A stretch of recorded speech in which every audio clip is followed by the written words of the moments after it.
So I'm not sure why we're not getting power on this thing. A little bit concerning.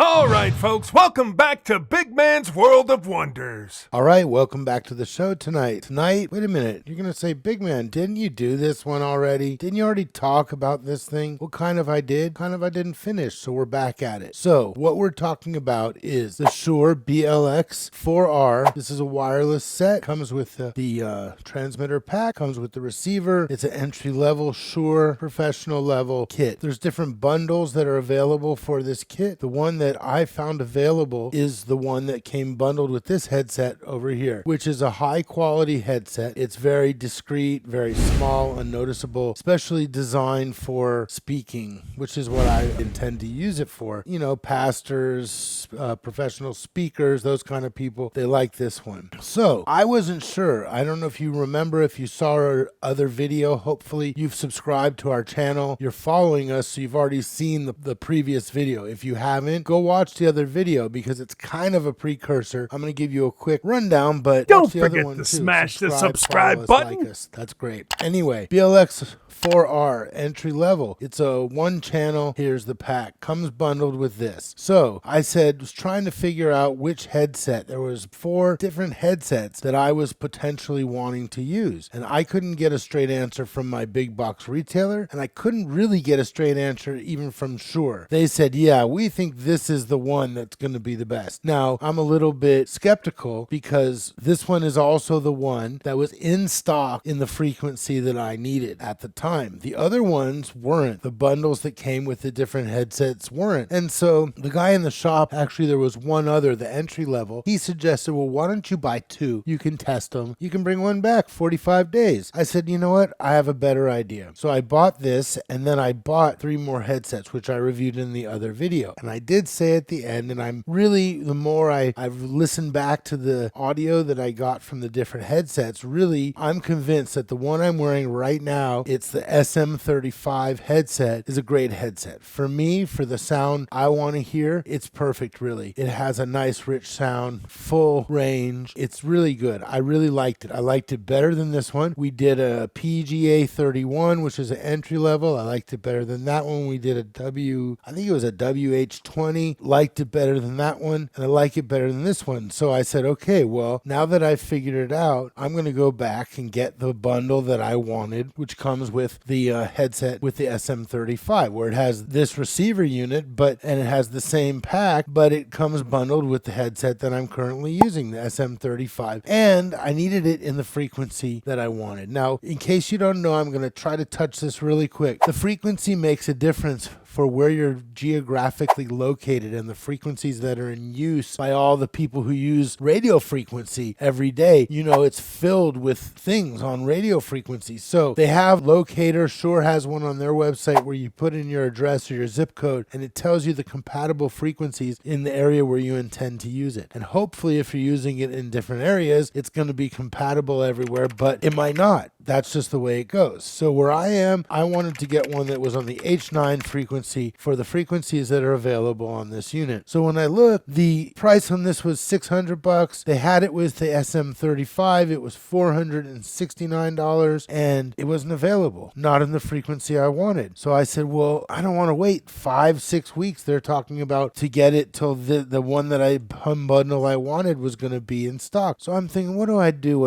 Then I said, well, I have the option of just keeping this one, getting the SM35. It's only about $100, so I've spent now $700, and I have 2 headsets. The SM35, this one, which could be used for other applications, you know, that I might do in the future, potentially, maybe, I guess. So, but then I'd have it. I already have it. I have the frequency I'd want. And then I said, but it's not really what I want. I'd rather have a bass kit or one that comes with a guitar cable or something like that than have 2 headsets, one of which I probably am not going to use. So I started digging, and I really couldn't find anything in stock, but I did find that there was another model, and when I was reading into a lot of them, I saw, well, wait a minute, there's a BLX, there's a GLX, there's an SLX, and then they go up from there. I think there's a ULX. So in the range of the devices, the BLX is really the entry level in the professional line. So a lot of people say it's not really that good. It doesn't really sound that good. The bandwidth, the bands available are somewhat limited. Not really the greatest one. If you want to get it, it's good. It is real good. But if you start to do a bigger venue, or there might be a situation where there's unusual wireless interference, you might have problems here. And at the end of the day, the technology it uses, the audio quality is supposedly inferior to some of the others. I read that the GLX, which is the more new one, it uses 2.4 gigahertz and it uses 5.8, which is the same as our wireless phones and a lot of things in our environment, as you've probably heard those frequencies before. So they say, well, that's going to be more susceptible to get interference also, and it's just kind of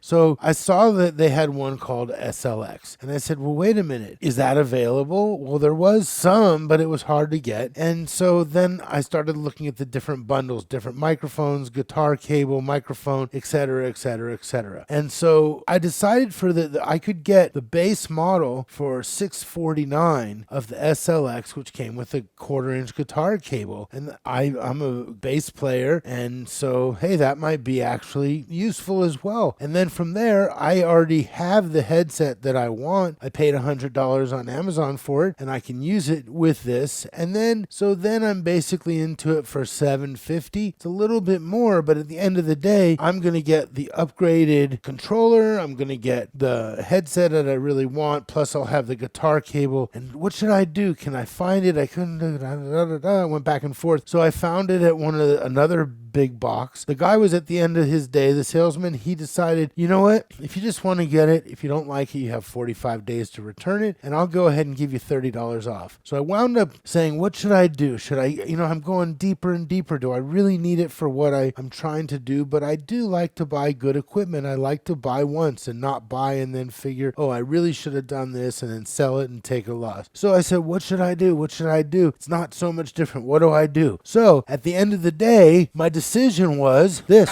I went SLX. So here's the SLX. What I'm going to do is I'm going to go ahead and unpack this. I'm going to disconnect this one. I'm going to then connect this to the new one. We're going to check this out together. I'll move this to the side while I'm unpacking this, and then I'll switch it over. And we can see, is there a noticeable audio difference, or does it just sound the same? It's supposed to be much more reliable. It uses UHF. The GLX, like I said, uses 2.4. This does use UHF, the BLX also, but it's a very smaller and more narrow part of the bandwidth, and so it has more interference. It has less usable channels in there. The distance, they're both about the same, about 300 feet. A lot of it is very much the same. Single diversity versus true diversity. There's a few different things. Battery life on this one is going to be a little bit less. So this one's got it beat there, but ultimately, again, that doesn't make a difference to me. It's a 2 AA batteries. I'm not using it for hours and hours, so I'm all good with that. So let's go ahead. I'm going to move this carefully to the side. Let me put this one back in its case. And so what I'm going to do, unfortunately, is the people I bought this from couldn't get me this. They couldn't get me this in the package I wanted. So unfortunately for them, I'm going to have to take this one back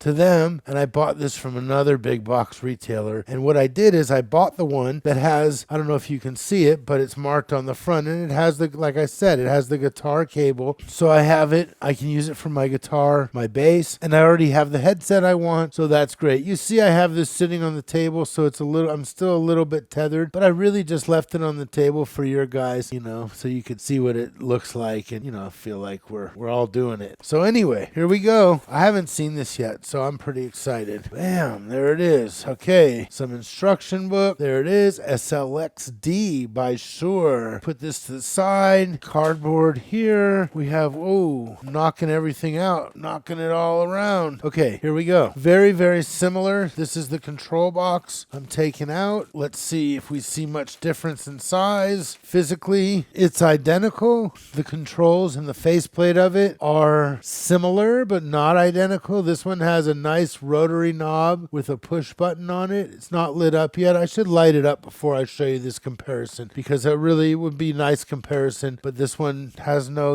power. Here's the pack. I'm going to just grab that out of here. Probably don't hold it by the thing like I did. Just a quick comparison. We'll go back through it. Here's the two packs. This one's a little bit more sleek. Kind of digging it. Put that to the side. Here we've got the guitar cable. It's a 1/4-inch guitar cable. And what's pretty cool about this also on this model, it's not open. Let's open this up and show show you real quick. One thing that's nice about this guitar cable is that it has a threaded connector, and it's got a little screw. Whoops, wrong one. But if you check this out, they've given you a threaded connector here, and then the guitar one is threaded. So once you put it in, it's a safety lock system, so you can then screw it on, and that way if you're getting crazy with your guitar and you pull too hard, I didn't tighten it, but you won't be able to pull it apart because it'll actually be screwed on, and you won't be able to do what I just did. Very cool. I like that, being a guitar player. Okay, same kind of stuff. We have a pouch to store it in. We have a power adapter that came with it. I don't know if you saw, I'm making a big mess here, trying to do this quickly for you guys. Here's the antennas that come with it. It's all the same. A lot of it is almost identical, if not identical, to the one that we just are packing up. And it's got the rack mount kit, so it can be mounted in a rack, and you can move the rack ears to the front, and all the same good kind of stuff. It looks to me like the power adapter. Oh, power adapter is not the same. The other one, I don't know if you remember, it had a stress relief on it. This one actually is threaded, so the power connector on the back of this is also threaded, so that's even one step better. Besides, instead of having the stress relief on the back like the other one where you actually were to tie it to a little loop, this one I just threaded it on. There's no way this is coming off. That's awesome. That's actually a really cool feature. I know it seems minor, but the first time you pull this off and you lose your power or you break it and bend it. Okay, let me go ahead and undo this. Guess I should put the antennas on. I was almost thinking I might throw if these are the same antennas as the other one, exactly the same, maybe I can get the other box and use them instead. I could just switch it up and then not even open these, because they do look identical. Do they? No, they don't. These are slightly longer, so now we know, right? We know a little bit more every day. So I'm going to go ahead and pop these out of here. We'll put them on. I think I told you before, these are BNC connectors. You find the little post where they drop in and then they rotate and lock into place. Again, this is all stuff so that he doesn't get pulled out. It's a good solid connection, and it's a locking connection. So once you put it in, it pops in, and this isn't coming out. This isn't coming out. This is screwed in, not coming out either. You'll notice this does have Ethernet on it, which is cool because there's some controls that you can do through Ethernet. The other one didn't have that. You have your balanced XLR and your balanced 1/4 inch. So that's really cool. Nice outputs, nice connectors. This one really seems pro. Let me plug it in. I want to see it light up, and I want to try to help. We're going to compare. I don't think I need any more of these parts, so we're going to go ahead and get this thing out of our way. Let's just make it so we can close it up a little bit, and maybe I'll just set it right here. So if you guys want to gaze a little bit, you can gaze. It's pretty cool. All right, so I put this power strip here so we can easily do this task. Go ahead and plug it in. I'm going to set it right on top so we can watch together how these are going to go. Okay, power on. Can we get some power? I'm not seeing any power. Did I not plug it in all the way? Oh, maybe I didn't plug it in all the way. Let's see. Do we get it? Okay, so, oh look, I knocked down my desk ornament. There you go. So I'm not sure why we're not getting power on this thing. A little bit concerning. Let's see. Maybe I have to hold it. There you go. You just have to hold it. That way it doesn't accidentally get turned on. I didn't remember this about this one, that we had to hold it, but maybe we did. So there goes that one. Okay, I think I'm going to switch it over. I'm going to just reuse the batteries from this one. So I'm going to go without sound just for a second while I switch it over. Stand by. We'll be back. We'll talk more about this one. Here we go. And we're ready to show you the new unit. It looks really nice. I really like the display. I think it looks a bit more slick. This unit is true diversity instead of single diversity, and that basically means it uses 2 frequencies at once, and it balances which one gets the best reception. I don't know if it sounds much different. I do like like I said before, the rotary knob. It's a click to select. You also have infrared, so you can operate it remotely. There are a lot of expansion pieces for this model where in your rack, if you're not getting a good enough signal, there's external antennas and devices that can interface with this to improve the range, to improve the reception. It's actually really cool. As you can see, the pack is much smaller smaller. It's got a wideband UHF, and it was available for me. I got it in 2 days, free shipping from Sam Ash. I guess there they go. We'll give you a link to the product below, maybe from Sam Ash, maybe from somewhere else, but we'll give you a link. I'm going to get rid of this BLX device. Hopefully it sounds, good to you all, and I'm going to listen back to and see if I can hear a noticeable difference between the old and the new. I like the look of it. I like the fact that people seem to think that this is really the unit to go with. It seems like you have a lot more information on the display. I'm not exactly sure. I can see it's got the frequency that it's the channel and the frequency that it's currently using. Pretty sure you can change all that. It's got a meter over here to see what the audio level coming into the unit is. It does look kind of low, which would kind of coincide with the fact that we were getting a little bit less gain on our recorder. So maybe we have to mess with that. Maybe there's a setting. I'm not really sure. I really don't know. Frequency setup, channel name. Look, there's gain right there. So theoretically, see,